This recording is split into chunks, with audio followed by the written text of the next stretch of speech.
கருத்ததனை நினைத்து கண்ணார நீர்விட்டு கருத்தறியே என்னாவது என்னவும் நேரும் ஓர் காலம் எத்துணை கொள்கின்றேன் பித்துளையே. பித்துளைக்கு என்ன வைத்தியக்காரர்கள் என்ன சொல்றேன், நம்மளாம் வைத்தியக்காரன் தான் அப்படி பண்ணுவான், நீங்க அப்படி பண்ணலாமா? வைத்தியம் பிடிச்சவன் எவனாலும் போவான், அவனை பார்த்து உலகமே பயப்படும். அவனால் ஒண்ணு முடியல கூட பைத்தியக்காரனா ஓடி வரணும், என்ன பண்ணிடுவாங்களோ ஒரு அச்சம். அதுபோல நாம் பைத்தியக்காரர்களாக வாழ்ந்து கொண்டிருக்கிறோமே தவிர மனிதர்களாக வாழவில்லை. அப்ப நம்மளுடைய வாழ்க்கை என்ன பண்ணிட்டு இருக்கோம்? விரயம் பண்ணிட்டு இருக்கோம். அப்ப இந்த விரயத்தை நாம் ஈடுகட்டுவதற்கு என்ன பண்ணணும்ன்றதுதான் சன்மார்க்கம். அப்ப அந்த பாசாந்த காலத்தில் இருந்த அந்த ஆன்மா என்ன ஆயிடுச்சு? இப்போ மனித தேகத்துக்கு வந்திருக்கு. இன்னொரு விஷயம் அழகா சொல்றாரு பாருங்க வள்ளலார். அல்பாவே இருக்கு, நீங்க அதெல்லாம் அந்த பக்கமும் போறதில்லை, அதை பத்தி சிந்திக்கிறதும் இல்லை. என்னவோ ஓடிட்டு இருக்குது வாழ்க்கை. ஏதோ வந்தோமா, காலையில சாமி கும்பிட்டோமா, வழிபாடு பண்ணோமா, எண்ணெய் ஊத்துறோமா, விளக்கு ஏற்றணுமா, ஏதோ அருப்பெருஞ்சோதி மகாமந்திரம் சொன்னோமா, அகவல் பாராயணம் ஊர் ஊராக போனோமா, சரி வரவங்களுக்கு சாப்பாடு ஆக்கணுமா, போட்டோமா, மதியானம் எத்தனை பேர் வருவாங்கம்மா, சரி அவங்களுக்கு எத்தனை மணி அரிசி இவ்வளோ காய்கறிகள் வாங்கி போட்டு தீர்ந்து போய் சாப்பிட்டு போட்டாங்களா, சாயந்தரம் உடனே கஞ்சி காய்ச்சி வெளியில் வரவங்க ஊற்றிடுறோமா, வேலை முடிஞ்சுது. அப்புறம் மறுபடியும் 8 மணி ஆச்சா போய் தூங்குறோமா, மறுபடியும் காலையில் வந்துடுறோம். இது செய்யணும். அதே நேரத்தில் நம்மை நாம் தெரிந்து கொள்ள வேண்டும். சரி, அந்த பாசாந்த காலத்திலிருந்து ஆன்மா எடுத்தாச்சு. அந்த ஆன்மாவை எடுத்து எப்படி சார் இங்கே அனுப்புறது? தானா வந்துருமா? அந்த ஆன்மான்னா வராது, அது வழி தெரியாது. இல்லை, இப்போ ஒரு ஆன்மாவை அங்கிருந்து ஆன்மாவை அனுப்புறாரு, அப்படி அனுப்பிட்டு அது தானா வந்துட்டாக்கா கடவுளுக்கு பேர் என்ன? கடவுளை பற்றி எப்படி மதிக்கும்? அப்போ இந்த உலகத்தை அது வரணும்னா அதுக்குண்டான வசதி வாய்ப்புகளை செஞ்சு கொடுக்கணும். ஒரு பையன் வெளிநாட்டுக்கு போகலாம் படிக்கிறதுக்கெல்லாம் என்ன பண்ணுவீங்க? அப்படியே அனுப்பிடுவீங்களா? காசு பணம் இல்லாமல். அவனுக்கு என்னென்ன வேணுமோ, பாஸ்போர்ட் எடுக்கணும், பணம் எடுக்கணும், துணிமணிகள் எடுக்கணும், கல்வி கற்றுறதுக்கு உண்டான வசதிகள் பண்ணணும், அந்த நாட்டினுடைய அனுமதி வாங்கணும், இந்த நாட்டினுடைய அனுமதி வாங்கணும். அங்கே அனுப்பி அவன் எத்தனை வருஷம் படிக்கிறானோ படிச்சுட்டு அதுக்கப்புறம் உத்தியோகம் பார்த்து அதில் கோடிக்கணக்கான லட்சக்கணக்கான பணம் சம்பாதிச்சு அப்புறம் அனுப்பணும். அதுக்கப்புறம் வந்துட்டு இருப்பாடு, இங்கே இடம் வாங்கி வீடு கட்டிட்டு கடைசியில் நம்மளை மாதிரி பொண்டாட்டி பிள்ளைகள்லாம் பெற்றுட்டு கடைசியில் வயசு முதிர்ந்து இளவை எல்லாம் தாடி நேரம் எல்லாம் தளர்ந்து மரணம் அடையணும். இதுதான் நம்ம வாழ்க்கை. கொடி கொடியாக சம்பாதிக்கிறோம். இன்னைக்கு நம்ம நாட்டில் நீங்கள் அடிச்சுக்கிறாங்க இருப்போம். இந்த ஆட்சியை விடாமல் இந்த பணத்தை சம்பாதிக்கிறதுக்காகவே என்னென்ன வேலை பண்ணிட்டு இருக்கிறாங்க. ஒன்னே அப்பா என் மேல நம்பிக்கை இல்லையா, விட்டுருங்க, எலெக்ஷன் வைக்க ஜெயிக்கலாம் ஜெயிக்கலாம். நம்ம தமிழ்நாட்டில் நடக்கக்கூடிய அக்கிரமங்களை பார்த்தா வேதனையா இருக்கு. ஒரு கட்சி 3 கட்சி ஆயிடுச்சு, அதுல 3 பிரச்சனையா இருக்கு. திடீர்னு பார்த்தா 18 பேர் சஸ்பெண்ட் பண்ணுறான். 18 பேருக்கு எலெக்ஷன் வைக்கணும். எலெக்ஷன் சீக்கிரம் வைக்க மாட்டாங்களா? வைக்க மாட்டாங்க. எப்படியாவது இந்த குறிப்பிட்ட காலத்திற்குள்ள இந்த தமிழ்நாட்டினுடைய மக்களுடைய பணத்தை கொள்ளையடிக்கணும். அவங்களுடைய பேசிக் குறிக்கோள். நம்ம ஆளுங்கதான் எல்லாம் அவங்க சொந்தக்காரன் தெரிஞ்சவங்க தான் இருக்காங்க, யாரும் வேக்காது கிடையாது. இப்போ நம்ம இருக்கிற மந்திரிகளாம் அவங்க வேக்காடா, எல்லாம் நமக்கு வேண்டியவர்கள் பாதி பேர் இருப்பாங்க, அவங்கவுங்களுக்கு எல்லாரும் தெரிஞ்சவங்களா தான் இருப்பாங்க. அப்போ ஒரு தலைமை அவுட்டான உடனே பின்னாடி இருக்கிறவங்களாம் என்ன நிலையா இருக்கும்? தினமும் டிவி காரனுக்கு பேப்பர் காரனுக்கு தான் லட்டு செய்தி. அவங்களுக்கு இதை வச்சா வண்டி ஓட்டிட்டு இருக்கானுங்க அவனுங்க, இல்லைங்களா? அப்போ என்ன வாழ்க்கை நாம் வாழ்ந்து கொண்டு இருக்கிறோம்? மக்களுக்கு என்ன நன்மையை செய்து கொண்டு இருக்கிறோம்? சமுதாயத்திற்கு என்ன தேவை என்பதை உணர்ந்து நம்ம சமுதாயத்தினுடைய அந்த பொது தொண்டு ஆற்றி கொண்டு இருக்கிறோம் என்றால் ஒன்றுமே கிடையாது. நம்ம சன்மார்க்கம் செய்யணும். சன்மார்க்கம் வளர வேண்டுமென்றால் ஆட்சியாளரையோ அதிகாரிகளையோ நம்பாமல் சன்மார்க்கத்தை மக்கள் நம்புகின்ற அளவிற்கு நம்முடைய வாழ்க்கை தரம் உயர வேண்டும். வாங்க, அப்போ நம்ம வாழ்க்கை தரத்தை உயர்த்துவதற்கு எது தடையாக இருக்கிறது என்றால் நாம் நம்மை புரிந்து கொள்ளக்கூடிய உட்காருமா புரியுதுங்களா இல்லையா? ஆன்மா எங்கிருந்து வந்ததுன்னு சொல்லியாச்சு. புதுசா வந்திருக்காங்க இல்லையா? பாசாந்த காரணம் அருட்பெரு வெளியில் இருக்கக்கூடிய ஆண்டவர் இருக்கக்கூடிய அருட்பெரு வெளியில் அந்த அருட்பெரு வெளியில் இருக்கக்கூடிய ஆன்மா ஆகாசத்தில், அந்த ஆன்மா ஆகாசத்தில் இருந்து ஆன்மாக்களை இறைவன் அனுப்புகிறார். ஏன்னா நம்ம யாருன்னு வந்தது தெரிஞ்சாதான் நம்மை நாம காப்பாற்ற முடியும். நம்ம யாருன்னு தெரியாது இருக்கிற முடியாது. நீ எவ்வளவுதான் தலைவலை என்னாலும் வேலையாகாது. ஏன்னா மற்ற ஞானிகள்லாம் தன்னை உணராமல் ஜீவனை உணர்ந்தார்கள். வள்ளலாருக்கும் மற்ற ஞானிகளுக்கு என்ன வேறுபாடுன்னா, அவர்கள் தன்னை உணரவில்லை, ஜீவனை உணர்ந்தார்கள், ஜீவ சமாதி ஆனார்கள். அது பேர் தான் ஜீவ சமாதி. ஆன்ம சமாதின்னு போட்டாங்க. ஆன்மா சமாதி ஆகாது, ஜீவன் தான் சமாதி ஆகும். ஜீவன்னா உயிரை அடக்கிக் கொள்வது, உயிரை நிறுத்திக் கொள்வது, அது பேர் ஜீவ சமாதி. ஆன்ம சமாதிக்கு ஏதாவது ஒரு பேர் கிடைக்கிறது. ஆன்மா சமாதி ஆகாது, ஆன்மா அந்த உடம்புல நிற்காது, உடம்பு லாக்கில்ல, ஜீவன் அடங்கி போச்சுன்னா ஆன்மா வெளியே போய் வேற ஒரு பேர் பிடிச்சிடும். அப்ப அந்த ஆன்மா ஆகாதத்தில் இருக்கக்கூடிய ஆன்மாக்கள் இங்கே இந்த பூலோகத்திற்கு இறைவனால் அனுப்பப்படுகின்ற பொழுது வள்ளலாருங்க என்ன சொல்றாங்கன்னா, என்ன கூட அனுப்புறாரு. எல்லாம் அழகா எழுதியிருக்காரு. குடும்பகோரன்ற ஒரு பதிப்பு, அதை நீங்க படிக்கணும். ஆன்மாகாசத்திலிருந்து ஆன்மாக்கள் வருகின்ற பொழுது ஆன்மா வெற்று ஆன்மாவாக அனுப்பினால் அது வராது. அப்ப அந்த ஆன்மாவுக்கு ஒரு பிளஸ், ஒரு துணை. எப்படி ஒரு மினிஸ்டர் தான் அவருக்கு ஒரு பிஏ வேணும். மினிஸ்டர் டம்மியா இருப்பான், படிச்சே இருக்க மாட்டான். ஆனா துணையா இருக்கிறவன் ஐஏஎஸ் அதிகாரியா தான் இருப்பான். புரியுதுங்களா? இப்ப காமராஜர் படிக்காதவர், அவருக்கு பிஏ யார் இருந்தாங்க? ஐஏஎஸ் அதிகாரிகள் தான். அதே போல ஆன்மாவை அனுப்புகின்ற பொழுது ஆண்டவர் என்ன செய்யறாருன்னா, அது இயங்குவதற்கு, அது செயல்படுவதற்கு அதற்கு ஒரு பிளஸ் நாங்கள் ஒன்று சேர்த்து அனுப்புறாரு. அதுக்கு பேரு தான் ஆணவம்னு பேரு. இப்போ நம்ம ஆணவம் சொல்றோம் இல்லையா? ஆணவம் என்பது இறைவனால் ஆன்மாவுக்குள் வைத்து அனுப்புவதற்கு பேர் தான் ஆணவம். நம்ம சமய மதங்கள் ஆணவம், கண்மம், மாயை இதை மூன்றும் அழித்தால் இறைவனோட கோயிலான்னு சொல்லுவாங்க. ஆணவமெல்லாம் அழிக்க முடியாது. அதனாலதான் எங்க வள்ளலார் என்ன பண்ணிட்டாரு, ஆணவம் என்பது இயற்கையானதுன்னு போட்டார். ஆணவம் என்பது இயற்கை,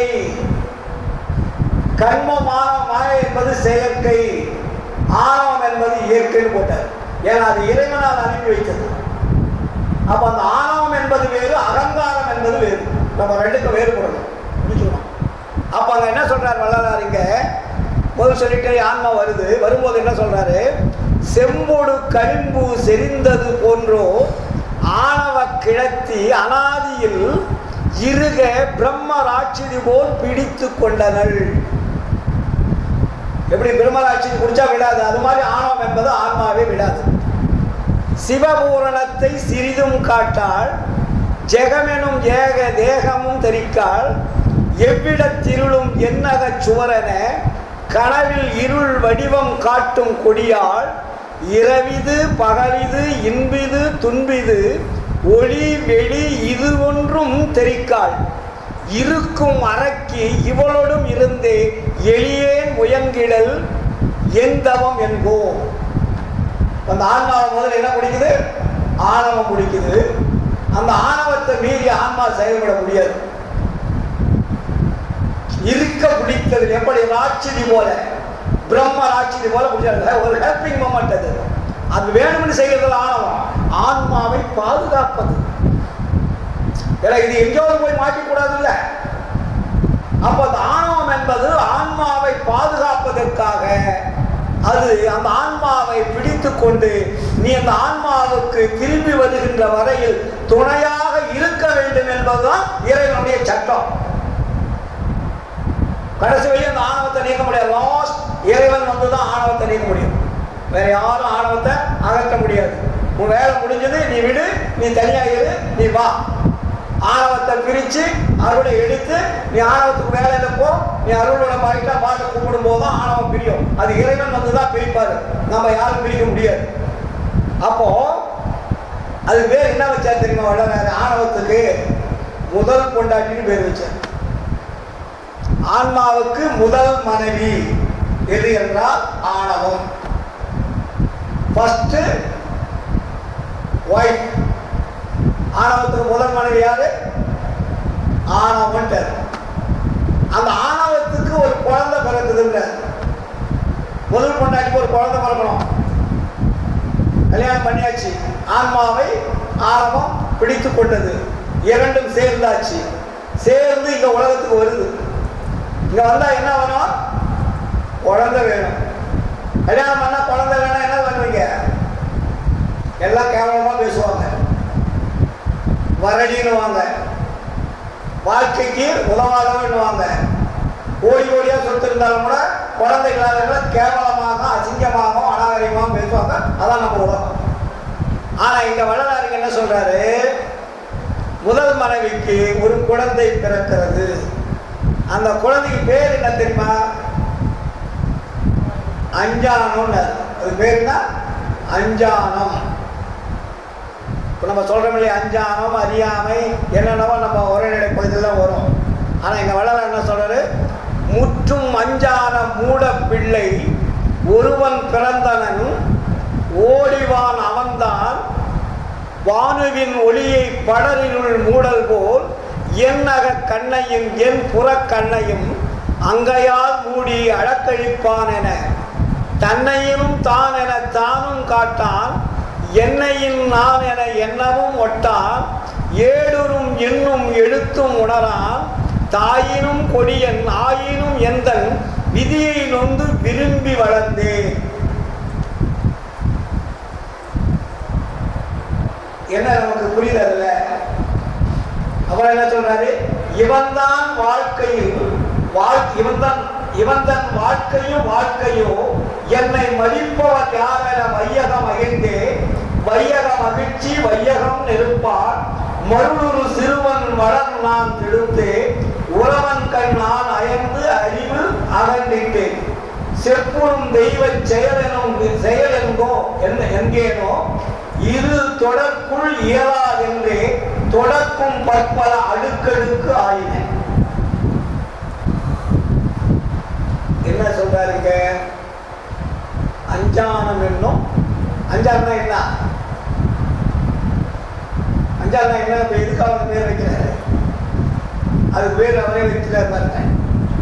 ஆரோ பசுபதி அவன் வழி வழகா அங்கன் மூன்றான் அருசக்தி மானான் மண்ணும் விண்ணும் மாலையோனால் நேடியும் காணால் நீள்வதம் உடையலாம் எழுமலை எழுகடல் எழுகுவி எழுகாலான எவையும் அழித்து நோக்குருவானா ஊழலும் ஆறுதம் உயிர்ப்பாய் உடனான் உயிர் எழு வகுப்பையும் ஊட்டி உறக்குவனா ஊழிகள் தோறும் உள்ள ஒருவனா உரை கொண்டோதலும் உயர்நேராகவும் உச்ச கலைகள் உயரிய நிலைகள் அண்டம் பிண்டம் அவற்றின் அறைகள் துறைகள் சாரும் இலைகள் சராசரங்கள் வளமுறு வண்ண ஆச்சிரமங்கள் வகுப்புறு வகுப்பினும் வாழ்க்கையானாம் கதிர்மாமாயை சக்திகள் கோடி மன்னிய அணங்கிட வதிவெட்டியனாம் அவன்தான் யாரோ அறியேன் யானே அறிதர வேண்டும் அப்பருவத்தே அப்படின்னு சொல்றார். அப்ப என்ன? அதுக்கு அஞ்ஞானம் என்பது ஜீவன் பேர். ஜீவன் என்ன? உயிர். சிம்பிள். இது இவ்வளவு பெரிய விளக்கத்தை வள்ளலார் நமக்கு. ஏன்னா இதுல பெரிய பெரிய அறிவுள்ளவர்கள், ஆற்றல் உள்ளவர்கள், ஆன்மீக சிந்தனையாளர்கள், இன்னும் இலக்கண இலக்கியம் கற்றவர்கள் எவ்வளவு பேர் நாளைக்கு பார்த்தாங்கன்னா யாரும் குறை சொல்லிடக்கூடாது. அதுக்காக இவ்வளவு விஷயத்தை எழுதுறாரு.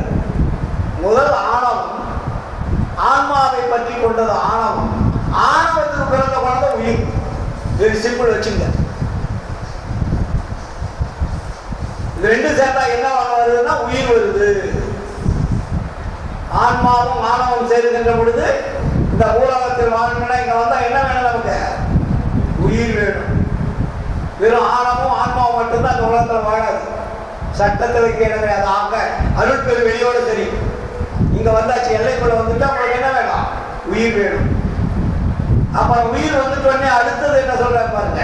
முதல் மனைவி ஆன்மாவுக்கு ஆணவம், அதற்கு பிறந்த குழந்தை என்பது ஜீவன் என்ற உயிர். இரண்டாவதாக இன்னொரு இந்த ஆணவத்துக்கு இன்னொரு இரண்டாவது மனைவி. மனைவி என்றால் நம்ம உலக வழக்கில் அல்ல, அதை பிடித்துக் கொள்ளும் மனைவி வந்து சொல்லுவாங்க கிராமத்துல, எங்க ஊர் பக்கம் கட்டையில கொட்டு மூலத்தோட வந்தவோ கட்டையில போற வெளியே விடமாட்டான்வாங்க கொண்டாட்டிய. இந்த கொட்டு மூலத்தோட தான் நம்ம கூட்டிட்டு வரோம். கல்யாணம்னா கொட்டு மூலம் இருக்கும். கொட்டு மூலத்தோட வந்தவோ கட்டையில போற வெளியே விடமாட்டான்னு அதுக்கு ஒரு பழமொழி உண்டு. நம்ம சாகர வெளியே கொண்டாட்டி விட மாட்டான். அது மாதிரி அட்டாச்மெண்ட்டுக்கு பேர் மனைவின்னு வைக்கிறாருங்க. ஒன்றை விட்டு ஒன்று விலகாமல் இருப்பதற்கு பேர் மனைவி. அப்போ உயிர் அதே மாதிரி இரண்டாவதாக. அப்போ இரண்டாவது மனைவி யார் அப்படின்னா மாயை. இரண்டாவது கொண்டாடி யாரு? உலகத்தில் ஆன்மா வந்துருச்சு, ஆணவம் வந்துருச்சு. ஆணவத்துக்கும் ஆன்மாவுக்கும் பிறந்த குழந்தை என்பது உயிர். இரண்டாவது அந்த ஆன்மாவை எது பற்றி கொள்வது என்றால் மாயை பற்றி கொள்வது. மாயை என்பது என்ன? மாயை என்னும் ஆதினை குழந்தே சிறுகரும் காக்கை குறுகுறும் கழுத்தில் கணம்பெறும் பணந்தாய் கட்டியவாறென கட்டி புண்ணியன் கட்டி கொண்டவன் விடுத்து எனை புண்ணியன் விலகலும் அவன்தான் விண்ணவர் மன்னவர் வியக்கும் உருக்கொடு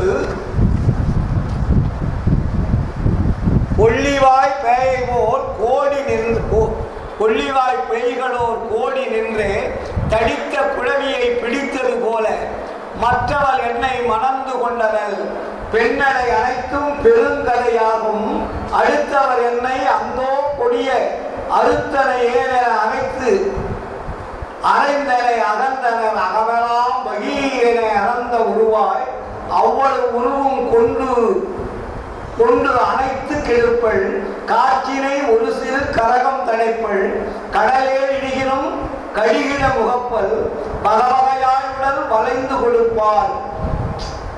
என்ன வார்த்தைகள் பாருங்க.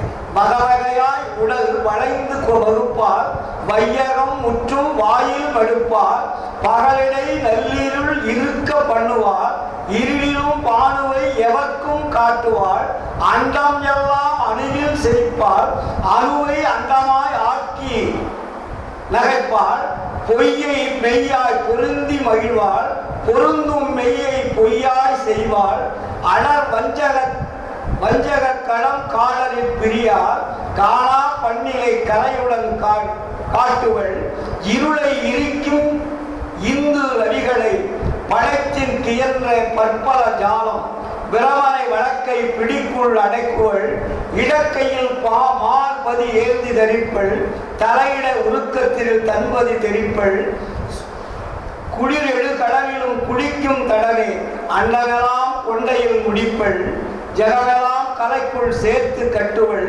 உடம்பிலே ரோமம் ஒன்றொன்றிடையே புவனம் ஒன்றாக பொருந்தும் சமைப்பள் எவரையும் கணத்தில் எய்தி மயக்குவள் இக்கொடும்பாவி என்பர் என்மனையானது பிடாரியை பெண்டாய் பெற்றது போதும்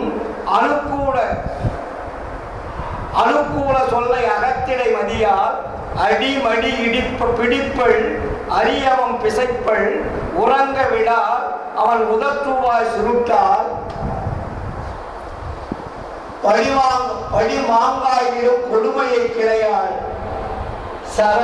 சரகமும் விழால் அவள் சார்வழி தளர்வாள் தவத்தில் இசையால் பவத்தில் நசையால் மறுப்பே என்னை மதித்திட வாட்டி படைத்து என் மானம் பறக்க செய்வார் மானம் அகற்றியும் மனவிட்டே அகலால் இரவும் பகலும் என்னை விழுந்தடிப்பள் இவளால் படுமிடம் இம்மட்டிடோ புகழப்படுமோ புகழில் இரு செடி பொருந்துளம் கைந்திடும் போதும்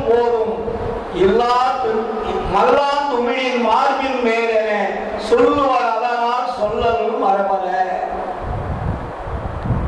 இதுக்கு மாயைக்கு இவ்வளவு வேலை கொடுக்கிறார். மாயை என்பது என்ன?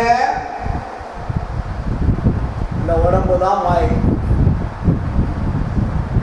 உயிர் வந்தா ஆன்மா வந்தாச்சு, உயிர் கொடுத்தாச்சு. இந்த மாயை என்றதுதான் இந்த உடம்பை கட்டி கொடுக்கக்கூடிய ஆற்றல் படைத்தது. இந்த உடம்பு யாருடையது? மாயையால் கட்டி கொடுக்கப்பட்ட வீடு. அதனாலதான் வள்ளலார் தத்துவத்தில் சொல்வார், பெருமாயை என்னும் பெண் பிள்ளை நீ பெற்ற பிள்ளை தான். பாடலே வருவதற்கு விளக்கம், உன் உபகரிப்போர் ஒரு சிறிது வேண்டேன். தாய்தான் பெருமாயை என்னும் பெண் பிள்ளை, நீதான் பெற்ற உடம்பு இது.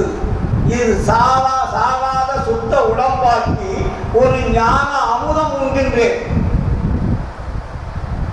தத்துவத்தில் அந்த பாடல் வரும். நீ கொடுத்த உடம்புதான், ஆனா இப்ப நான் என்ன பண்றேன்னா, இப்ப ஞான அமுதம் நான் சாப்பிட்டுட்டு இருக்கேன். அதனால உன்னுடைய உபசரிப்பு எனக்கு இனிமேல் தேவையில்லை. தாய் சமையல் பண்ணி சாப்பாடு போட்டாதான் நம்ம சாப்பிட்றோம். சாப்பாட்டுக்காக தான் நம்ம அம்மாவையும் அப்பாவையும் நம்ம வேண்டிட்டு இருக்கோம். நீ சாப்பிடாத இருங்க, நீங்க வீட்டில் இருப்பீங்களா? நீங்க வீட்டில் இருக்கிறது எதனால இப்ப வாழ்ந்துட்டு இருக்கிறீங்க? வீட்டுக்கு போறீங்க, சாப்பாடு வேணும். உங்களுக்கு சாப்பாடு தேவையில்லை, உணவு உண்ணவில்லை என்றால் உங்கள் வீட்டில் நீங்க இருக்க மாட்டீங்க. இந்த உலகமே உங்க வீடா நினைச்சுக்கீங்க. வீட்டுக்கு போனா என்ன வேணும்? உங்களுக்கு சாப்பாடு வேணும், படுக்கிறதுக்கு பாய் வேணும், படுக்க வேணும். உங்களுக்கு உண்ண உணவு தேவையில்லை, உடுக்க உடையும் தேவையில்லை, படுக்க பாய் தேவையில்லைன்னா என்னாச்சு? இப்ப எல்லாமே இறைவன் நீங்க வாங்கிட்டீங்கன்னா உங்க வீடு இருக்கு உங்களுக்கு. அப்ப இறைவனுடைய வீட்டுக்கு நீங்க சொந்தக்காரனா மாறிட்டீங்கன்னு அர்த்தம். புரியுதுங்களா? இப்ப உங்க வீடு என்னன்னா சோறு தர்றதுக்கு தான் வீடு, சொகா அப்படிங்கிறது தான் வீடு. இந்த சோத்துக்கும் அதனாலதான் சொல்லுவாரு, சோற்றாசையோடு காம சேற்றாசை படுவாரை துணிந்து கொண்ட கூட்டாசைப்படுவார். உங்களுக்கு ரெண்டு ஆசை இருக்குது, சோற்றாசை, காம சேற்றாசை. காமம்னா உறவு, இல்லைங்களா? இந்த ரெண்டும் இல்லைன்னா உங்களுக்கு குடும்பமே தேவையில்லை. இந்த ரெண்டுக்காக தான் நீங்க வாழ்ந்துட்டு இருக்கோம். அப்ப ரெண்டும் நாம என்ன பண்ணலாம்? பின்னாடி மரணத்தை கொண்டு நிறுத்தும். கூற்றுவன் என்ற யமன் ரொம்ப ஈஸியா கூட்டிட்டு போவானா, பயப்பட வேண்டிய அவசியம் இல்லை.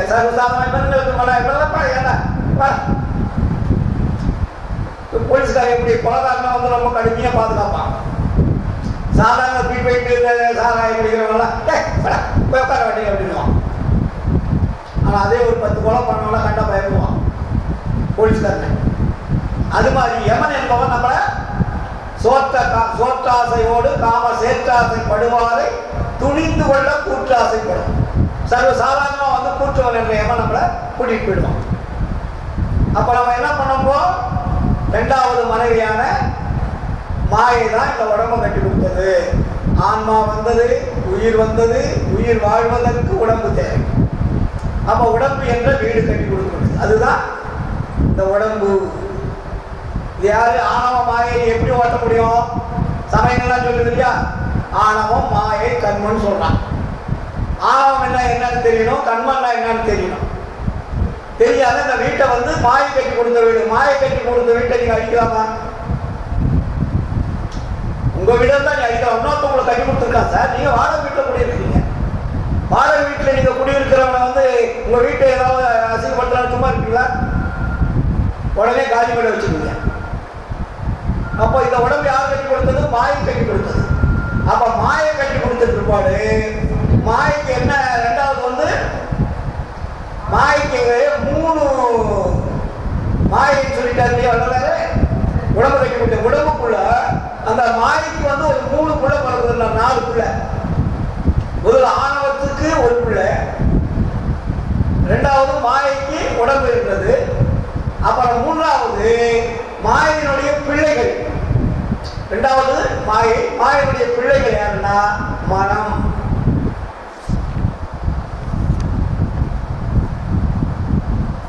மனம், புத்தி, சித்தம், அகங்காரம், இல்லைங்களா? 4வது பிள்ளை முடிச்சிட்டாரு. அப்போ நம்ம மனம், புத்தி, சித்தம், அகங்காரம் என்பது மாயைக்கு பிறந்த குழந்தைகள். 2வது மனைவிக்கு பிறந்த குழந்தைகள் தான் ஆணவம், கண்மம், மாயை என்ற அந்த கருவிகள். அதுக்கு நிறைய இருக்கு, நீ வீட்டில் இருக்கும்போது படிச்சுக்கலாம். 2வது முதல் மனைவி ஆறு சொல்லுங்க. முதல் மனைவி யாரு?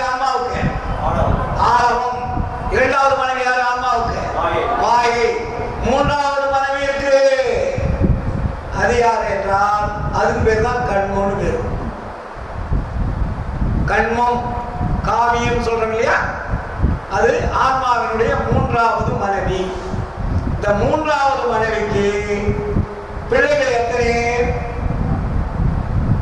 முக்குணங்கள் கொண்டது. 3 குணங்கள் தான் இந்த கண்மத்தினுடைய குழந்தைகள். 3 பிள்ளைகள், முக்குணங்கள் பேர் இருக்கு. முக்குணங்கள் என்னென்ன குணம்?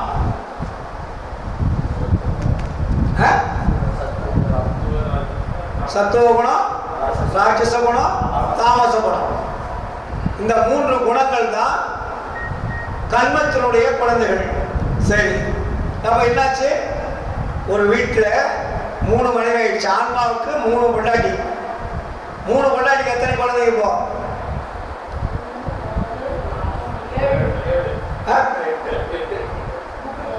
நல்லா கணக்கு போடுங்க. 8. புருஷன் பொண்டாட்டி 2 பேருமா. ஆணவம், ஆன்மா ஃபர்ஸ்ட் மனைவி. அதுக்கு பிறந்த குழந்தை உயிர் 3ஆச்சா. அப்புறம் 2வது மனைவிக்கு 4, 4 குணம் 7. 3வது மனைவிக்கு 3. எத்தனையாச்சு? 10. 10ம் கலங்குதடா அப்படின்னு சொல்லுவார் தனிப்பாடல்ல. என்ன கலங்குது? 10ம் கலங்குதடான்னு ஒரு பாட்டு அருமையா வரும். அப்போ 10, நம்ம இந்த குடும்பத்தில் எத்தனை பேர் இருக்கிறாங்க? 10 பேர் இருக்காங்க. அந்த 10 பேருக்கு என்ன பண்ணுமா? 10 பேர் வாழ்ற குடும்பத்துக்கு என்ன வேணும்? சாப்பாடு வேணும். சாப்பாடு இல்லைன்னா அந்த வீட்டில் குடியிருக்க முடியாது இல்லைங்களா? அப்ப 10 பேர் குடும்பத்துக்கு டெய்லி நம்ம என்ன பண்ணுமா? சாப்பாடு கொடுக்கணும். அதுக்கு பேர் என்ன வச்சாங்க? வேணாவது குடிக்கூலின்னு பேர். அதுக்கு பேர் என்ன? குடிக்கூலி என்றால் வீட்டு வாடகை. வீட்டில் குடியிருக்கிறவங்களுக்கு வாடகை கொடுக்குற மாதிரி நம்ம குடிக்கூலி தினமும் கொடுக்கணும். ஏன்னா குடும்பத்துடனே குடித்தனம் செய்யும் குடிக்கூலிக்கும் கொண்ட மனையில் கண்ட காட்சிகள் கனவிலோ ரதங்கள் ராமாயணத்தும் பாரதத்தும் இல்லை. இடிவிலும் இடிவது எஞ்சான் உள்ளது, மரமும் சரமும் மாறா ஒழுக்கது, சுற்றிலும் 9 பொத்தல் உடையது, சீரும் சிறுமியும் சேர்ந்து கிடப்பது, என்பதோ எவச்சை எங்கும் சென்னி ஆய்ந்து செய்த ஆகரமுற்றது, அகவல் அணுகள் புகழல் இகழல் அணிகள் துணிகள் அணிவராய சால வித்தைகள் சதுரில் கொண்டது, கிடந்தும் இருந்தும் நடந்தும் பற்பல பகலின் மனையால் படும்பாடு அதிகம். நம்ம என்ன பண்றோம்? உடம்ப எல்லாம் படிச்சு வச்சுட்டாங்க. என்னென்ன மினுக்கு உடம்ப வச்சுக்கிட்ட எல்லாம் எழுதிட்டாரு. என்ன துணி கட்டுறதுலேருந்து அலங்காரம் பண்றதுலேருந்து அட்டகாசம் பண்றதுலேருந்து இந்த உடம்ப என்னென்ன வேடிக்கைலாம் பண்றீங்கன்னு எழுதி வச்சுட்டேன். அப்ப இங்க நீங்க குடி கொடுத்துட்டு இருக்கணும்.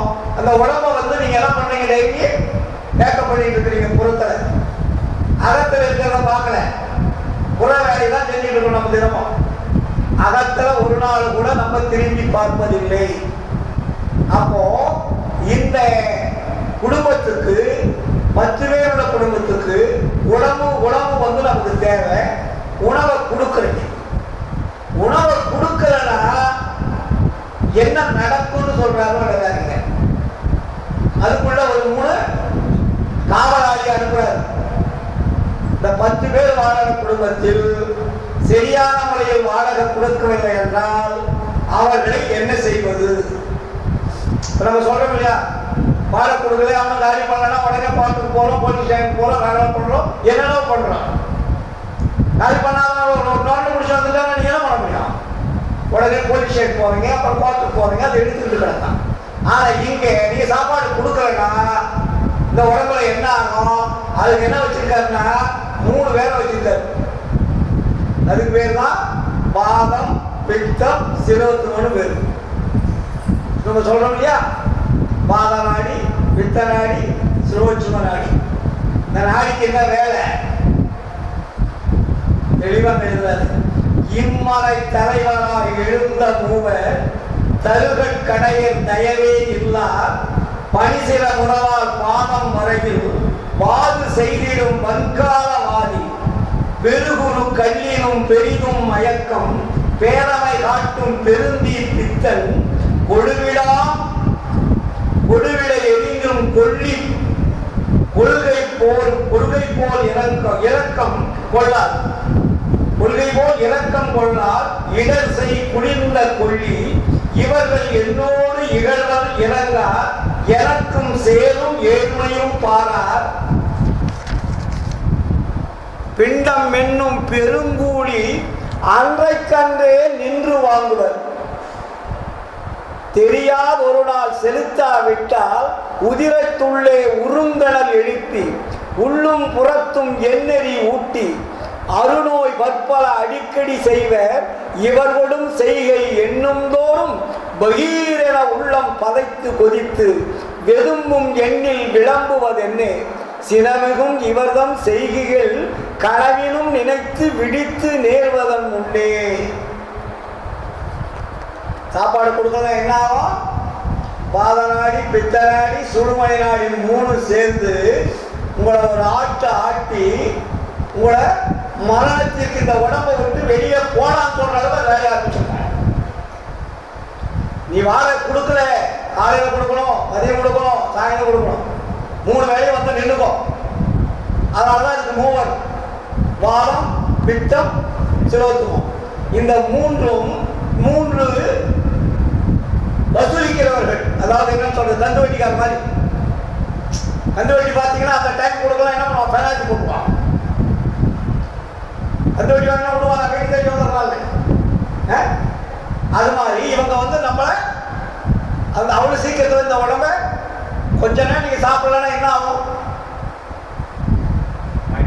மயக்கம் வரும், நோய் வரும், மறுபடியும் பிடி, அதாவது பிரச்சனை வரும், மயக்கம் வரும், நோய் வரும், கடைசியில் படுக்க வச்சிரும்.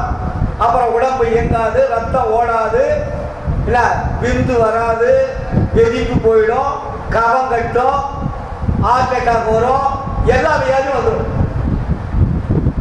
இந்த உணவு போகலன்னா இவ்வளவு வேலை தன்னை நடக்கும். அவன் ஜீவகாலத்துக்கு எழுதுவார் வேலை.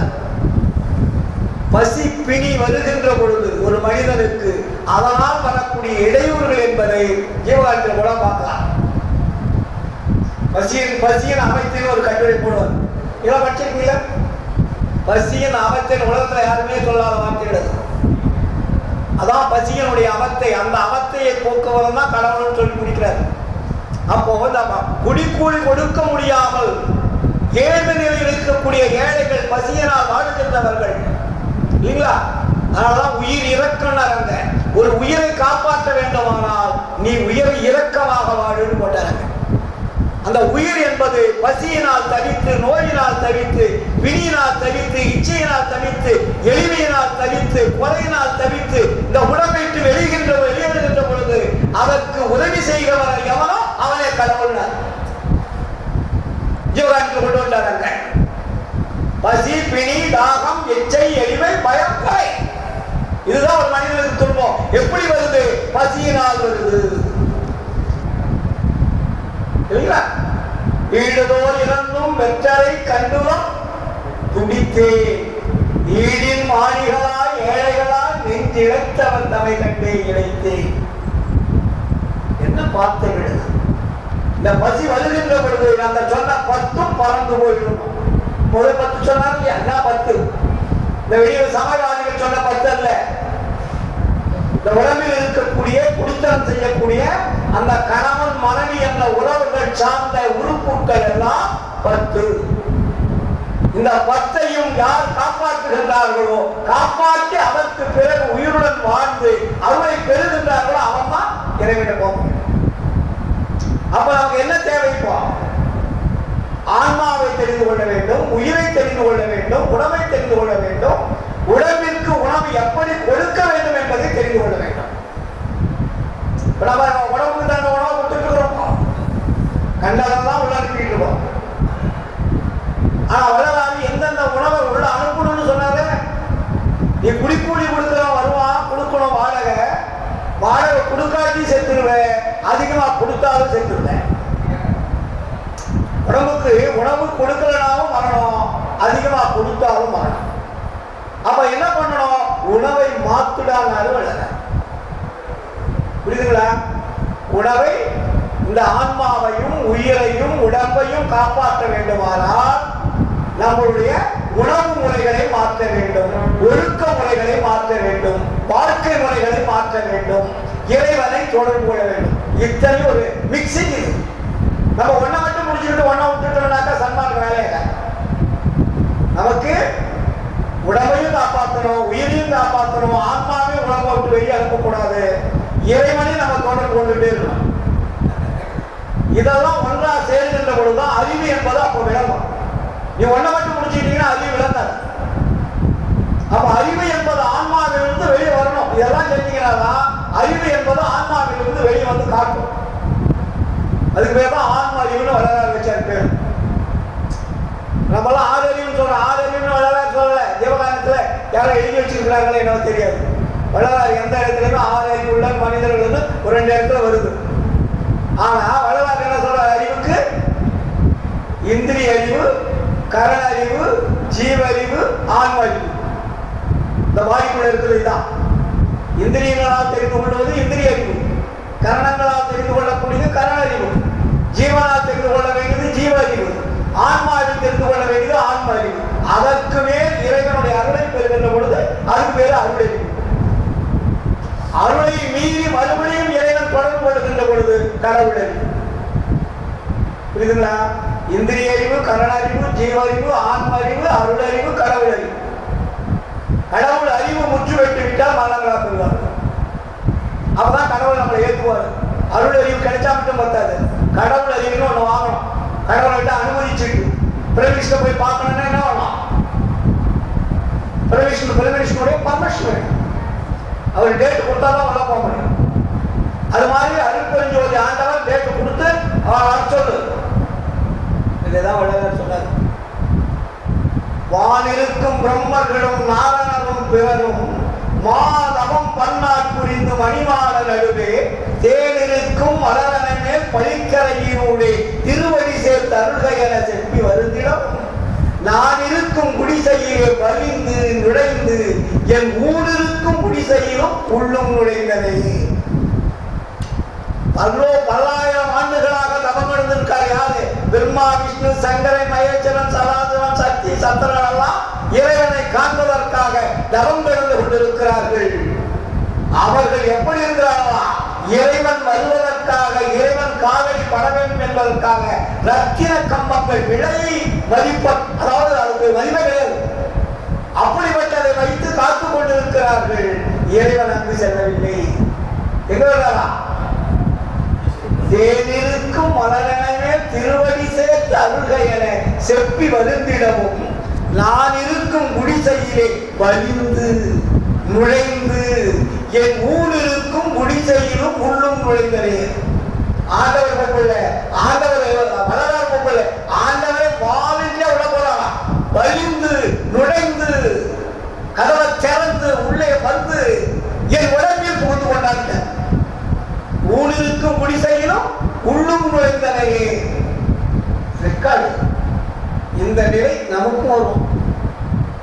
அதே வாழ்க்கை வாழுகின்ற பொழுது வள்ளலார் கண்ணோட்டம் கிடைக்கல, நமக்கும் கிடைக்கும். நம்ம அந்த வாழ்க்கை வாழ வள்ளலார் 195 ஆண்டுகள் இந்த ஊடகத்திற்கு வருஷ விழா கொண்டாடுறோம். பிறந்தநாள் விழா, வருவிக்க விட்ட விழா கொண்டாடிட்டு இருக்கோம். இந்த 195 ஆண்டுகளுக்கு முன்னாடி இதே தமிழ்நாட்டில் வாழ்ந்தவர் 51 ஆண்டுகளுக்குள்ள இறைவனை வந்து ஏற்றுக்கொண்டவர். இது 2000, 3000, 5000 ஆண்டுகள் உள்ள கற்பனை கதைகள் அல்ல. நம்முடைய 3-4 தலைமுறைக்கு முன் நடந்தது. இதே தமிழ்நாட்டில் இதே சித்திவராக திருமாலில் இறைவனை வந்து வெள்ளர் பெருமானை ஏற்றுக்கொண்ட நாள், அதுதான் சித்திவராக திருமலை தரிசனம் பேரு. அந்த திருநாளை நம்ம எல்லாம் கொண்டாடிட்டு இருக்கோம். சித்தி பெற்ற நாள் வருதுங்க. அப்போ இது நமக்காக அவர் வாழ்ந்து காட்டியது அவருக்காக அல்ல. இப்படித்தான் வாழ்ந்து இப்படித்தான் இறைவனை பெற வேண்டும் என்று இறைவன் கட்டளையை ஏற்று வந்து இந்த மக்களுக்காகத்தான் வாழ்ந்து காட்டினார். நமக்காக தான் அனுப்பினார் ஆண்டவர்.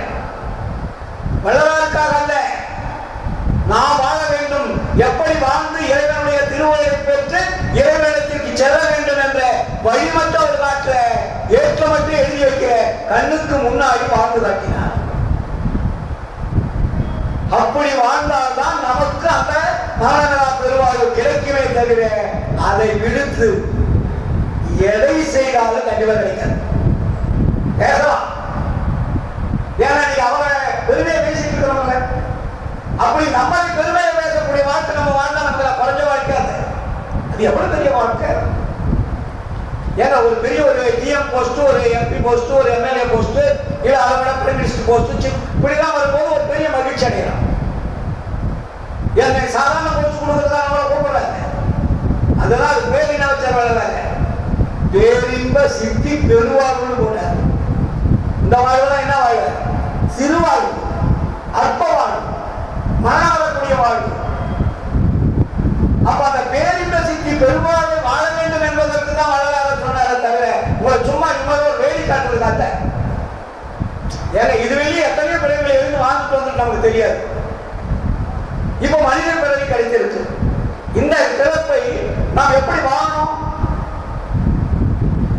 உயர்ந்த அறிவு உள்ள பிறத்த மனித நேரத்தை கொடுத்து அங்கவரை தயவு செய்து கேள்வி சொல்றாங்க.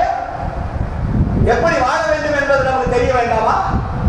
அதனாலதான் வள்ளலார் சொல்ற சக்தி பெருமிடத்தில் சொல்வாரு, இந்த பத்தமும் நம்ம உடம்புக்குள்ள இருக்கு. இந்த உடம்புக்குள்ள இருக்கக்கூடிய உணவை நம்ம கொடுத்துட்டு இருக்கிறோம். இந்த உணவை நம்ம மாற்றணும். உணவை மாற்றுகின்ற பொழுதுதான் அறிவு மாறுனர். நீ உணவை மாற்றாத அறிவு மாறாது. என்னைக்கு உணவு மாற்றுறீங்களோ அந்த அறிவு என்பது தன்னைத்தானே மாறும். உணவு ஒழுக்கம், உணவு வந்தாவே ஒழுக்கம் வந்துடும், ஒழுக்கம் வந்தாவே உணவு மாறிடும். இது ரெண்டுக்கும் ஒரு பிளஸ் பாயிண்ட். ஒழுக்கம் இருக்கிறவன் உணவை மாற்றுவான், உணவை கட்டுப்படுத்துறவன் ஒழுக்கத்தை மாற்றுவான். Very simple. அப்ப என்ன கிடைக்கும் நம்ம கிட்ட? உடம்பு அழியாது, உயிர் விட்டு உடம்பை விட்டு போகாது, ஆன்மாவில் இருக்கக்கூடிய அறிவு என்பது நமக்கு விளங்க ஆரம்பிச்சோம். அவன் ஆன்மா அறிவு விளங்கும் போது அருள் எப்படி பெற வேண்டும் என்ற வழி நமக்கு அறிவு சொல்லும். அறிவு அப்போ ஒரு செகண்ட் பை செகண்ட் நம்ம ஒர்க் பண்ணிக்கிட்டே இருக்கோம். எப்படி ஒரு வியாபாரத்துக்கு, ஒரு பிசினஸுக்கு, ஒரு வேலைக்கு போகும்போது அடுத்ததுன்னா நம்ம அறிவு சொல்லுது இல்லை. எடுத்தோடனே நீங்க ஆபீஸ்ல போய் எப்படி உட்காந்துருக்கீங்களா?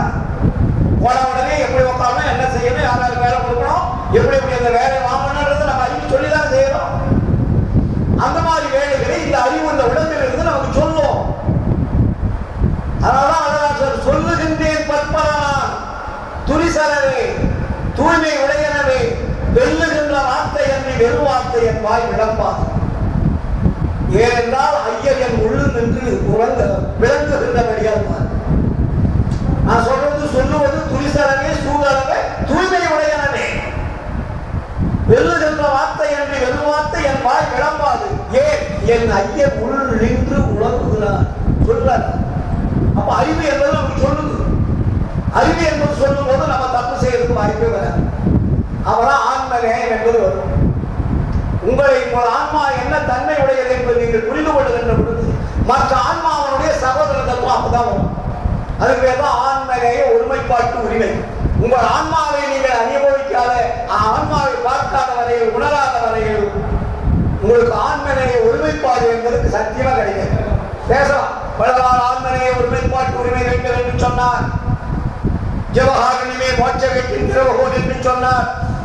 மரணமையா பெருவாழ்வு வாழ வேண்டும் என்று சொன்னார். சொன்னார் சொல்லிட்டு இருப்போம்.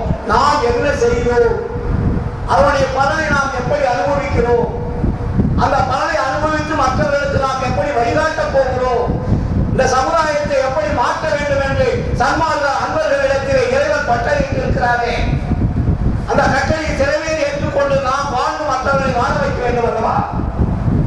இதைத்தான் அவர்கள் சொல்றார் கடைசியில, உலகினில் உயிர்களுக்கு இடையோடலாம் விலக. எப்படி? நீ அடைந்து விளக்குக மகிழ்க. நீ அடையாம சொன்னா யாரும் கேட்க மாட்டான். நான் ஒன்று சொல்றேன்னா என்னுடைய பேக்ரவுண்ட் பார்ப்பாங்க, கேட்கறவங்க பார்க்கறவங்களா கல்வியில் ஆராய்ச்சியிலே இருக்கான். அது வேறனாயா கல்வி வாய்கிலேயே வச்சுட்டு போயிடலாம். நான் வீட்டில் போயிட்டு பார்த்தா தான் தெரியும் மூலவா சொல்லுவாங்க. பார்க்கறாங்க மக்கள். அப்போ சொல்லொன்று செயலொன்று மேடையில் பேசுவதால் எந்த பயனும் இல்லை. அது பேசாம வீட்டில் உட்காந்துட்டு மேல வச்சுட்டு போட்டுட்டு 3 நேரம் தின்னுட்டு அப்படி சாவலாம். வெளியே வந்து மக்களுக்கு ஒரு உண்மையை சொல்லுகின்ற பொழுது ஒழுக்கமல்லமாக இருந்து சொன்னால் மட்டும்தான் அது பலிக்கிறேன் பலிக்காது. நான் ஒழுக்கம் இல்லாமல் வந்து இங்க சொன்னால் யாருமே கேட்க மாட்டாங்க.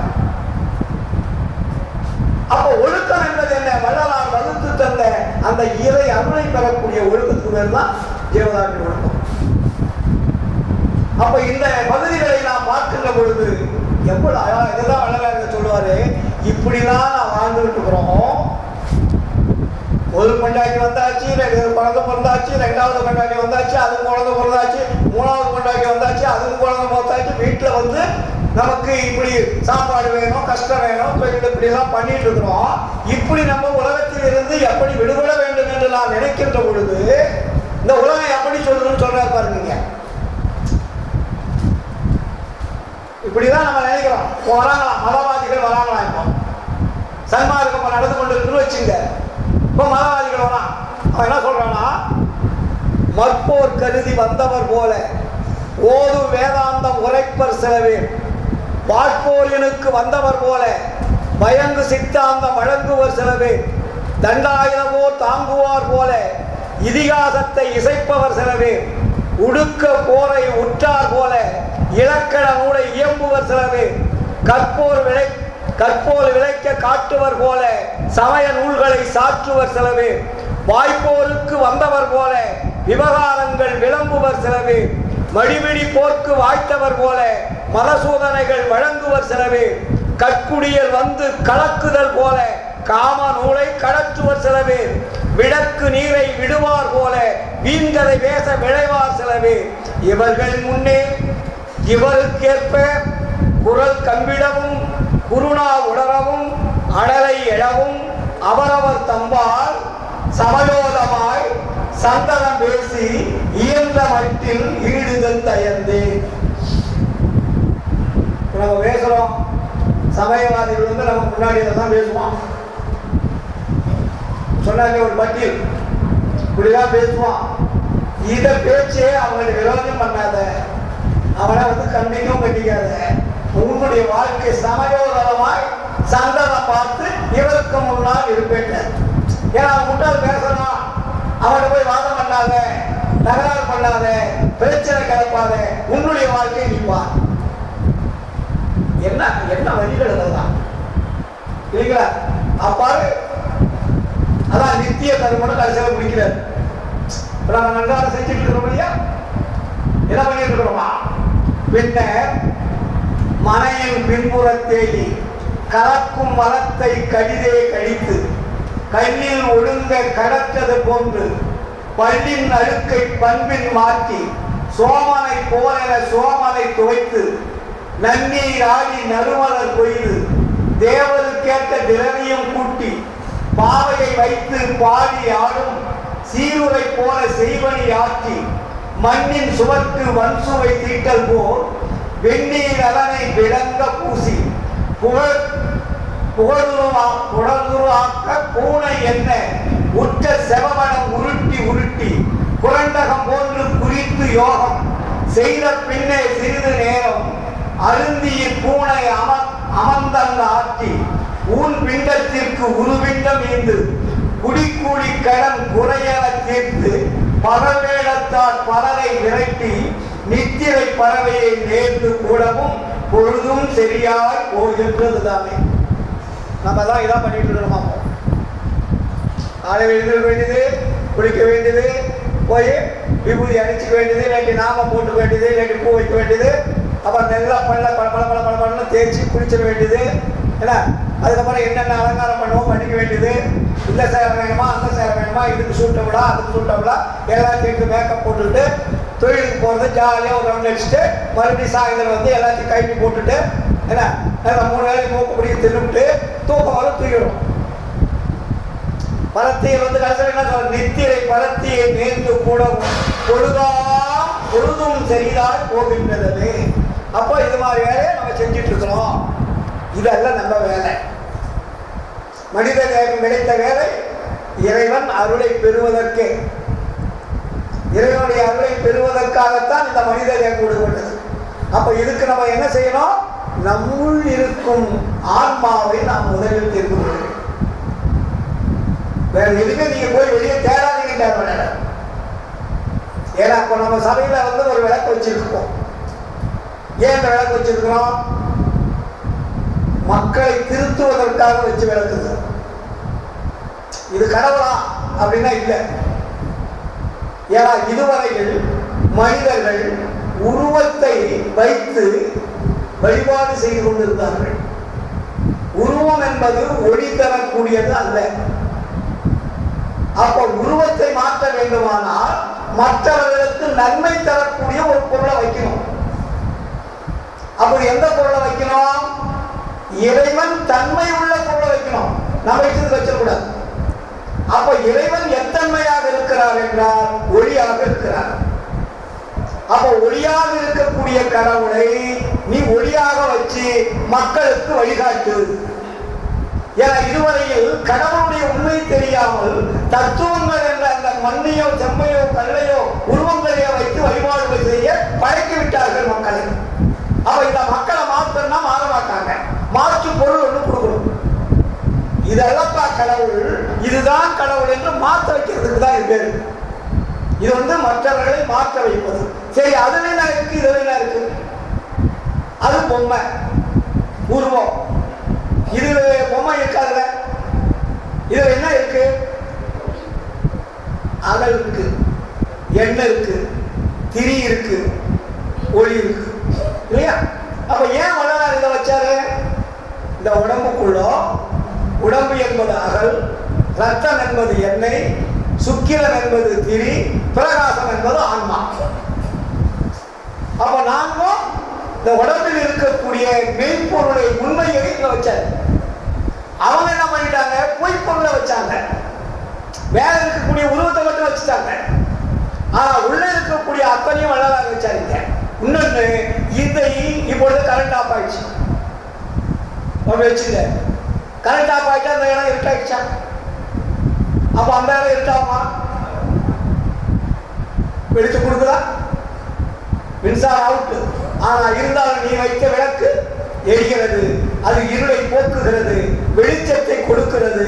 அதே நேரத்தில் ஒரு உருவத்தை வைத்து நீங்க வழிபட்டு கரண்ட் ஆஃப் ஆயிடுச்சுன்னு வச்சுங்க, அந்த உருவம் உங்களுக்கு வெளிச்சு கொடுக்குமா? நீங்க தினம் தானே வழிபாடு பண்ணிட்டு இருந்தீங்க அந்த சாமியை. ஐயா சிவபெருமானே, விநாயகப் பெருமானே, முருகப் பெருமானே, வெங்கடாஜலபதியே, ஐயப்பனே, மின்சாரம் தடைபட்டு விட்டது. தினந்தோறும் உங்களை நான் வழிபாடு செய்து கொண்டிருந்தேன். இப்பொழுது இருட்டாகிவிட்டது. உங்களுடைய உருவம் என் கண்களுக்கு தெரியவில்லை. கொஞ்சம் வெளிச்சம் கொடுக்கணும் கேளுங்க. அது வெளிச்சம் கொடுத்துட்டா நீங்க அதை வச்சு வழிபாடு பண்ணுங்க. அப்ப எது வெளிச்சம் கொடுக்குது?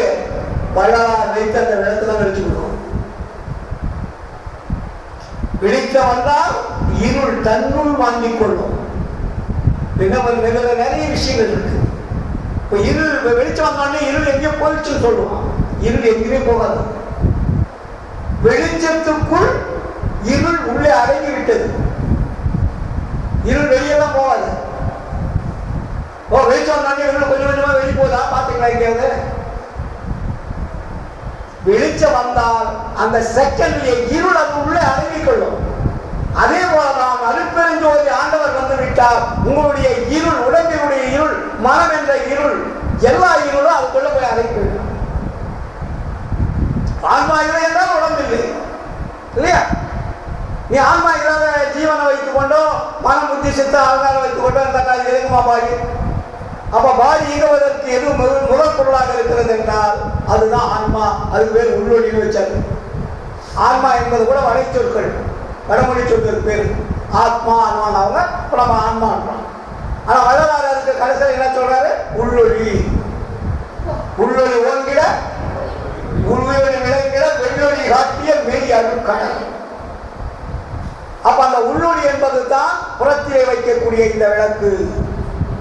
இது பாமர மக்களுக்கும் மற்றவர்களுக்கும் இருளை போக்குவதற்காக, உடம்பை காப்பாற்றுவதற்காக இறைவன் உருவமற்றவன், ஒளியானவன் என்பதை இந்த உலக மக்களுக்கு காட்டுவதற்காக வைத்ததுதான் இந்த ஒளி.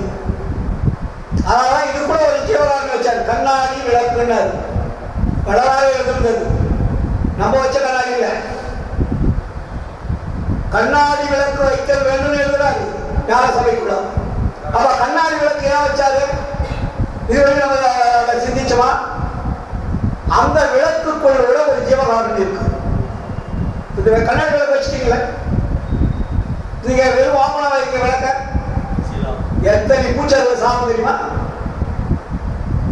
அப்ப கண்ணாடி விளக்கு வைத்தால் எண்ணெயும் அதிக செலவாகுது, தீபமும் அதிகமாகாது, அது நின்று எரியும். காற்றுல அதிகமாகாது, நின்று எரியும். மற்ற உயிரினங்கள் அதை பற்றி அது உள்ள போய் சாமாது. அந்த விளக்கு வைக்கிறதுல கூட வள்ளல் பெருமான் மிக ஆழ்ந்து சிந்தித்து அதை சொல்லியிருக்காரு. கண்ணாடி விளக்கு வைக்க வேண்டும் ஒரு சட்டமே போட்டார். புரியுதுங்களா? அப்ப அது ஒரு பெரிய ஜீவகாருண்யம். எல்லா உயிரிலும் ஆன்மா இருக்கும்போது நீ விளக்கு வச்சு அதை சாவச்சுன்னா என்ன அர்த்தம்? இப்ப கோயில்ல என்ன பண்றோம்? அதே மாதிரி எத்தனை மூச்சு சாவதாங்க, அது கூட அவங்க முடிஞ்ச உடனே அழிச்சுட்டு போயிடுவாங்க. ஆனா இது அல்ல, இது அணையா விளக்கு. இந்த இடம் இருள் வரக்கூடாது. ஏன் இங்க இருள் வரக்கூடாது? வரவர்களுடைய மனமும் இருளாக கூடாது. இருள் இருந்தா மற்றவங்களுடைய மனமும் இருளாயிடும். அப்ப இதுக்கு என்ன பண்ணணும்? அணையா விளக்குன்னு அது பேரு. இந்த விளக்கு வீட்டிலும் சரி வெளியிலும் சரி நம்ம என்ன பண்ணோம்? அதுக்கு செலவு பண்றதை பார்க்க கூடாது. அணையா விளக்கு என்ற ஒரு விளக்கை ஒவ்வொரு வீட்டிலும் வைக்க வேண்டும். அதற்கு தினமும் காலையில் இருந்து சாப்பிட்ற மாதிரி அதுக்கு எண்ணெய் ஊற்றி சிட்டத்தை எடுத்துட்டு திரியை தொலைச்சு அழகா ஏற்றி போக, அதுதான் உங்களை வாழ வைக்கும். இதை ஒவ்வொருத்தரும் நீங்க கதையா செஞ்சு பாருங்க. நம்ம வாழ்க்கை எப்படி இருக்குன்னு பின்னாடி சொல்லுங்க. எது தவறினாலும் விளக்கு வைக்கிறத மட்டும் தவறக்கூடாது.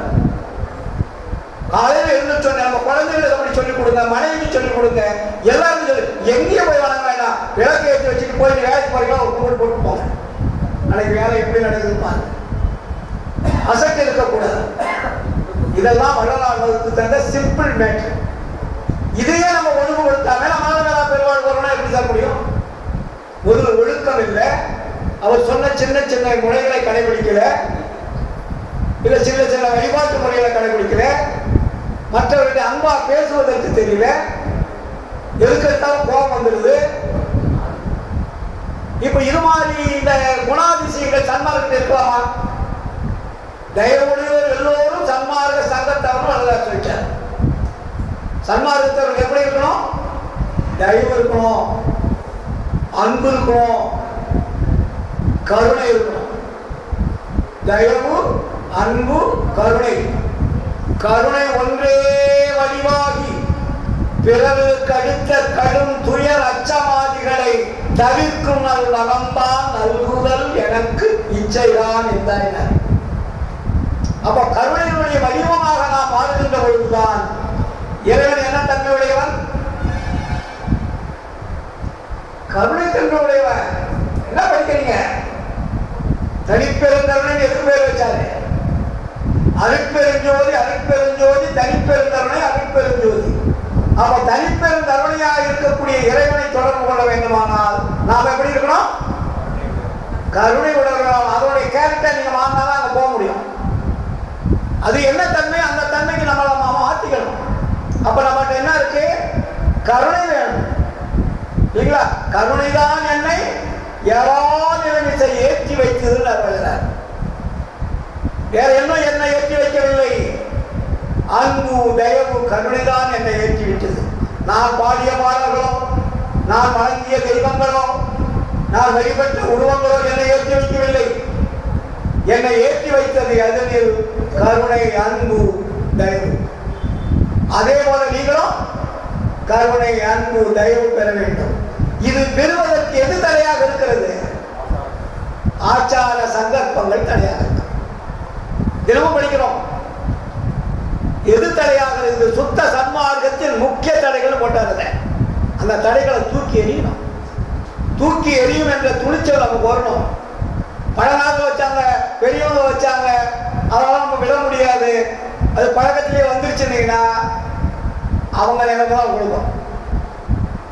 அதனாலதான் வள்ளலார் சொன்னாரு, கடைசியில போகும்போது கூட சொல்றாரு, சித்தி விழாக திருமாளிகள் உள்ளே நுழைவதற்கு முன்னாக என்ன சொல்றாரு? உற்றமொழி உரைக்கின்றி ஒருமையினால் உமக்கு உறைவனன்றி பகைவன் என எண்ணாதே உலகி கற்றவரும் கல்லாரும் அழிந்திட காண்பி கரணங்களாம் கலந்தவரும் மரணமும் சம்மதமோ இற்றிதனை தடுத்திடலாம் என்னோடு சேர்ந்திடின் என் மார்க்கம் இறப்பொழிக்கும் சன்மார்க்கம் சொல்றாரு இல்லையா? அப்ப அடுத்தது என்ன சொல்றாரு? புகுந்தருணம் இது கண்டி. இப்போ நிகழ்காலத்தை சொல்றாரு, புகுந்தருணம் இது கண்டி நம்மவரே நாம் தான் புகழ்கின்றேன் என் மொழி பொய்மொழி ஊர் என்னாதி. அப்ப என்ன விடணும்? உற்றவரும் பெற்றவரும் மற்றவரும் உடைமைகளும் உலகியலும் உற்ற துணை அன்றே. அப்ப எது துணை? மிகுந்த சுவைக்கரும்பே, செங்கனியே, கோத்தேனே, மெய்ப்பயனே, கைப்பொருளே, விளையலியா மணியே, தகுந்த தனிப்பெரும்பதியே, தயாநிதியே, கதியே, சத்தியமே என்று பக்தியோடு மணியே. Very simple. என்ன கஷ்டம்? நம்ம ஏதாவது லட்சமா கேட்டா சொல்றாரு, இல்ல இதை பணம் கண்ணா தான் நான் அவனுக்கு சொல்லிக் கொடுப்பேன் சொல்றாரு. எப்படி இருக்கணும்? நிந்தையெல்லாம் நெஞ்சகத்தை நிறைந்து அருள் புரியும். நிந்தை இருக்கக்கூடாது. உத்தமா வாழ்ந்து பழங்க. உத்தமா ஆகிறதுக்கு நமக்கு எல்லாம் கஷ்டமா இருக்கா? எப்படி ஈஸியான வாழ்த்துதான் சொல்றாரு. உத்தம ஆகுக ஓங்குக என்றனை கடைசியில் சொல்றாங்க. தினமும் படிக்கிறோம். அதுக்கு முன்னாடி வெளியினா சுத்த சன்மாக சுகநிலை பெருக உத்தமன் ஆகுக ஓங்குகின்றனை போற்றினின் பேரருள் போற்றினின் பெருச்சி ஆற்றலின் ஓங்கி அருள் பெருச்சு. அப்ப அதுக்கு என்ன வேணும்? கருணை வேணும். எங்கே கருணை இயற்கையில் உள்ளன அங்கே விளங்கி அருள் பெருஞ்சுருளை. கருணை எங்க இருக்கிறதோ அங்க கடவுள் இருப்பார். கருணை வர வைக்கிறது நமக்கு என்ன சார் கஷ்டம்? கோபதாபங்கள் நீக்கி அன்பையும் தயவையும் கருணை வர வைத்து நாம் உள்ளே நுழைவதற்குண்டான வாசப்படி கதவுகள் திறந்திருக்கிறது. மற்றவங்களாம் சாத்தி போயிட்டாங்க, என்ன கூட்டு போட்டு வச்சுட்டாங்க. அதான் சிதம்பர ரகசியம். வளராக இருந்தால் என்ன பண்ணாரு? கதவுகள் திறந்து வைக்கப்பட்டது. கதவை திறந்தாச்சு. கதவை திறந்தாச்சு. நம்ம என்ன பண்ணணும்? உள்ள நுழையறதுக்கு தயாரா இருக்கணும். அதுக்கு என்ன பண்ணணும்? சித்தவிழா திருமாளிகள் என்ன சொன்னாரு? விளக்கை வெளியில் எடுத்து வச்சுட்டு என்ன சொல்றாரு? தடவிடாது இடைவிடாது ஆராதனை செய்யுங்க. அதுக்கப்புறம் 28 பாசுரங்கள் கண்டபடி தெய்வ பாவனை செய்யுங்க. அப்ப மனசு கொண்டு எங்க வச்சு சொன்னாரு? தீபத்தின் கண் செலுத்துங்கள், அடுத்தது சிற்சபையின் கழுத்து செலுத்துங்கள். தீபத்தை தெளித்துட்டோடனே அடுத்து எங்க போனோம்? மனம் முதல் தீபத்தை பார்க்கணும். தீபத்தை பார்த்து பார்த்து பழகிட்டு சிற்சபைக்கு மாறணும். குறித்து உரைக்கின்றேன் இதனை கேள்வி நீங்கே வம்மின் கோணமன குரங்காலே நாணுகின்ற உலகி வெறித்த உம்மால் ஒரு பயனும் வேண்டுகிறேன். எனது வெய்யுரையை பொய்யுரையாய் வேறு நிலையாதி. குறித்த மதம் சமயம் எல்லாம் பொய் பொய்யே அவற்றில் புகுதாதி. அவர் என்ன சொல்றாரு? செழித்திடு சிற்றவை நடத்தை தெரிந்து துதித்திடுவின் சித்தியலாம் இத்தினவே சத்தியம் தெரிந்திடுவேன். சிற்றவை என்பது என்ன? ஆன்மா இருக்கிற இடம். அப்ப மனதை கருணாவளத்துல என்ன சொல்றாரு? மனதை சிற்றவையின் கண் செலுத்தல் வேண்டும். இடைவிடாத ஒரு வார்த்தை கொண்டார். நீ எந்த வேலை செய்தாலும் எங்கு சென்றாலும் உங்கள் மனமானது புறத்தில் தேடாமல் சிற்றவையின் கண் உங்களுடைய மனதை அங்கே கொண்டு வச்சிடணும். அது நம்மளை நல்லா ஒன்றா ஸ்பீடா இயக்குமா தவிர கவனத்தை சிதறடிக்காது. வெளியில மனம் போனா கவனத்தை சிதறடிக்கும். உள்ளே மனம் போனா உங்களை உறுதி போடாத ஒரே நிலையில எந்த பணி செய்தாலும் அதெல்லாம் முதல் பணியாளர் நீங்க வந்துருவீங்க. அதனாலதான் சிற்றவையின் கண் வையினர். வெளியே போற மனதை உள்ள கொண்டு போ. உள்ள எங்க இருக்கிறது? ஒளி இருக்கிறது. புறத்தின் ஒளியை பார்த்தது போல் அகத்தில் இருக்கிறது. அகத்தில் உள்ள ஒளியை தொடர்பு கொள்வதற்கு பழகி கேட்டார். இந்த பழக்கம் நமக்கு ஈஸி தானே? இதுல என்ன கஷ்டம் இருக்கு? அப்ப இதை பழகுவதற்கும் தொடங்குவதற்கும் இன்னொன்று ஜாயிண்ட் ஒரு இடத்து வேண்டாம். நம்ம வயலுக்குள்ள என்ன இருக்கு? Negative positive. அப்ப என்ன வேணும்னு அது மின்சாரம் ஒண்ணு வந்தாச்சு. இன்னொன்னு கூட ஒரு இடத்துல ஒரு போயிடுது. இதுக்கு பேர் தான் ஜீவகாரணம். ஜீவகாரணம் இருந்தால்தான் சத்து விசாரம் கை கூடுட்டார். ஜீவகாரணம் இல்லாமல் சத்து விசாரம் கை கூடு பண்ணக்கூடாது. அதனாலதான் அதை பேசிக்கா வச்சார். ஜீவகாருண்யம் தான் மோட்ச வீட்டில் திறவுகோல்னது காரணம். ஜீவகாருண்யம் சத் விசாரம் என்ற 2 உயர்கள் உள்ளே போகணும் ஆன்மா கிட்ட. ஒரு உயிர் போனா வேலையாகாது. எப்படி ஒரு உயிர் போனா லைட் தெரியுமா? அப்ப நம்ம உடம்புல எத்தனை உயிர் இருக்கு தெரியுமா? வெளியில தான் 2 உயிர். நம்ம உடம்புக்குள்ள ஒவ்வொரு டீப்பிலையும் 3 உயிர் இருக்கு. வெளியில் இருக்கக்கூடிய பூதத்தினால் வரக்கூடிய மின்சாரத்தை பயன்படுத்துவதற்கு 2 உயிர்கள் தேவை. ஒன்று பாசிட்டிவ் நெகட்டிவ் சொல்றீங்க, எர்த்து கரண்ட் இல்லையா? ஆனால் இந்த உடம்பு இயங்குவதற்கு ஒவ்வொரு டியூபுகளும் ஒவ்வொரு நரம்புக்குள்ளும் 3 உயர்கள் போகிறது. அதுதான் பாதம் பித்தம் சிரோத்துமம். ஒரே டியூப்ல 3 நாடி இருக்கும். பாத நாடி, பித்த நாடி, சிரோத்தும நாடி. இந்த 3 நாடி எது? இது எப்படி இங்க கரண்ட்டும் எர்த்தமானும் அது போல அந்த ஆன்மாவிலிருந்து ஒரு உயிர் வந்து பார்த்தீங்களா? அதுதான் அமுத நாடி. அந்த ஆன்மாவிலிருந்து உயர் வந்து இந்த 2 உயரும் சேர்ந்து 3 உயரா உடம்புக்குள்ள போனாதான் உடம்பு இயங்கும். ஆன்மாவிலிருந்து ஒளி வரலன்னா உடம்புக்குள்ள இருக்கிற உயர் வேலை செய்யாது. புரியுதுங்களா? அதனாலதான் அது வந்து 3 குணங்கள் வச்சார். அந்த 3 நாடி, பாத நாடி, பித்த நாடி, சுடுமுனை நாடி. இந்த 3 நாடிகளும் ஒவ்வொரு நரம்புலையும் அந்த 3 நாடி இருக்கும்.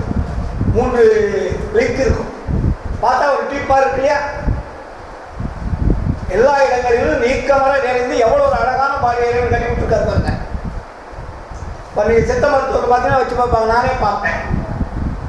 3 நாடி ஓடுறது நமக்கு தெரிஞ்சுக்கலாம். வாதம் என்ன, சித்தம் என்ன, பித்தன்னா, சுடுமணி நாடினா. சுடுமணி நாடி என்பது ஆன்மாவிலிருந்து வர்றது. வாத நாடியும் பித்த நாடியும் உடம்புல இருந்தும் உணர்வுல இருந்து வர்றது. 3க்கும் நிறைய இருக்கு. விந்திலிருந்து வர்றது ஒன்று இருக்கு, ரத்தத்திலிருந்து வர்றது ஒன்று இருக்கு, ஆன்மாவிலிருந்து வர்றது ஒன்று இருக்கு. புரியுதுங்களா? இந்த 3ம் வெரி சிம்பிள் சார். விந்திலிருந்து வர ஒரு நாடி, ரத்தத்திலிருந்து வர ஒரு நாடி, ஆன்மாவிலிருந்து வர ஒரு நாடி.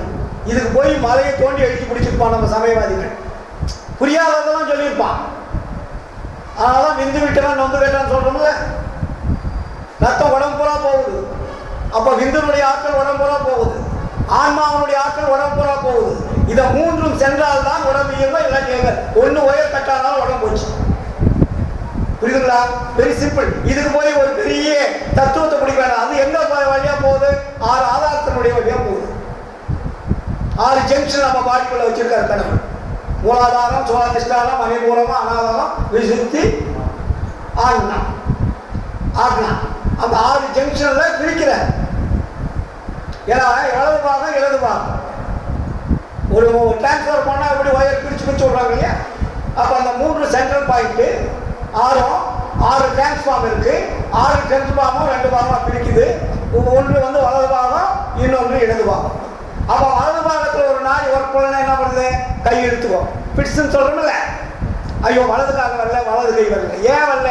இங்க 3 நாடிகள் சரியா வேலை செய்யுதுன்னு அர்த்தம். இந்த பக்கம் வேலை செய்யுதுன்னு அர்த்தம். புரியுதுங்களா?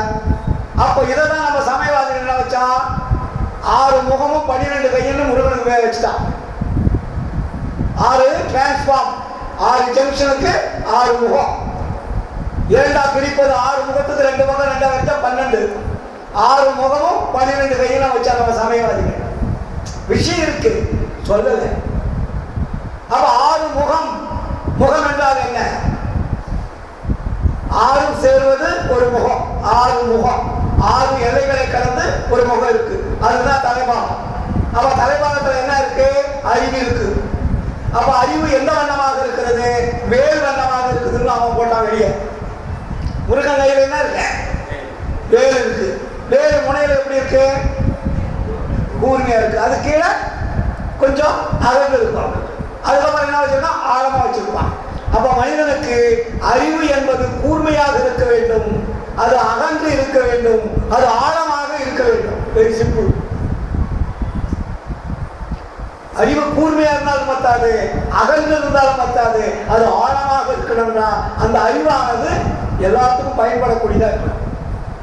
அதனாலதான் கூர்மை, அகன்று, ஆழமாக இருக்குன்னு சமயவாதி வச்சான். இதை வள்ளலார் வந்து நேரடியாக நமக்கு சொல்லிட்டாரு. உன்னுடைய அறிவு ஆதாரங்களுக்கும் பயனுள்ளதாக இருக்கணும். உடம்பை பாதுகாக்கணும். உடம்பை மரணங்களா பெருவாழ்வுக்கு கொண்டு செல்லக்கூடிய அளவிற்கு அறிவு விளங்கணும். அறிவு விளங்கினால்தான் அருள் விளங்கும். அருள் விளங்கினால்தான் கடவுளுடைய தொடர்பு கிடைக்கும். கடவுள் தொடர்பு கிடைத்தால் மட்டுமே மரணங்களா பெருவாழ்வு வாழ முடியும் என்று கூறிக்கொண்டு நாம் எல்லோரும் ஆன்மாவை தெரிந்து கொள்ளுங்கள். ஆன்மாவை தெரிந்து கொள்ளாமல் இருக்கின்ற வரையில் நம்மை நாம் புரிந்து கொள்ள முடியாது. ஆனால் சிற்சபையில் விளங்குகின்ற தெய்வமதே தெய்வம் போல வேற தெய்வம் இல்லடா. தெய்வம் எங்க இருக்குது?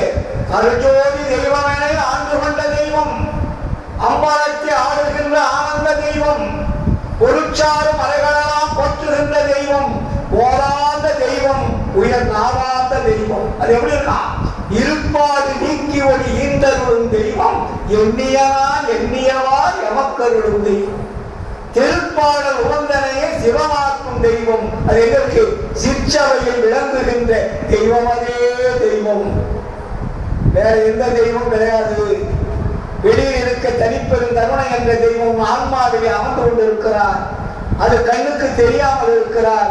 அதை தொடர்பு கொள்ளக்கூடிய அறிவு உனக்கு இருக்கிறது. தொடர்பு கொண்டால் உனக்கு அறிவும் விளங்கும், அருளும் விளங்கும், ஆண்டவரும் தெரிவார்.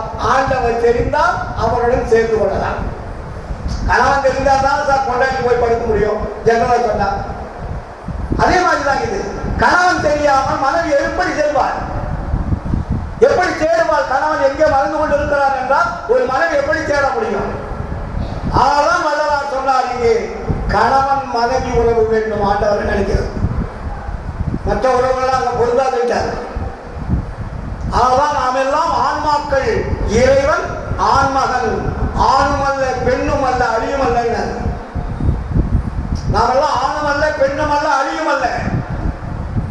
அப்ப ஆன்மாக்கள் என்று பெண்பால் தன்மை கொண்டது. இறைவன் ஆன்மால் தன்மை கொண்டவன். இறைவனை நேசிக்க வேண்டும், இறைவனை காதலிக்க வேண்டும், இறைவனத்திலே உராய வேண்டும். அனுபவமாக அப்படியே பச்சை பச்சையா எழுதி பரவல.